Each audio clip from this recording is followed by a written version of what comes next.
P T I احتجاج کی آڑ میں اداروں کے خلاف مذموم مہم چلا رہی ہے۔ یہ کہنا ہے حمزہ شہباز کا۔ لوگوں کے اذہان میں اداروں کے خلاف نفرت بھری جا رہی ہے اور اقتدار کی ہوس میں ملک کو داؤ پر لگانے کی سازش ہو رہی ہے۔ جلاؤ گھیراؤ اور سرکاری املاک کو نظر آتش کرنے سے تحریک انصاف کیا مقاصد حاصل کرنا چاہتی ہے؟ حمزہ شہباز کی جانب سے یہ سوال کیا گیا۔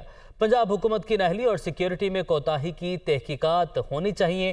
اس سارے واقعے کی بھرپور تحقیقات ہونی چاہیے کہ اس کا سب سے زیادہ فائدہ کون اٹھا رہا ہے۔ جھوٹ اور نفرت پر مبنی سیاست کا دروازہ اب بند ہونا چاہیے، حمزہ شہباز کی جانب سے یہ کہا گیا ہے۔ اور انہوں نے کہا کہ پی ٹی آئی احتجاج کی آڑ میں اداروں کے خلاف مذموم مہم چلا رہی ہے۔ لوگوں کے ذہنوں میں اداروں کے خلاف نفرت بھری جا رہی ہے۔ اقتدار کی ہوس میں ملک کو داؤ پر لگانے کی سازش ہو رہی ہے۔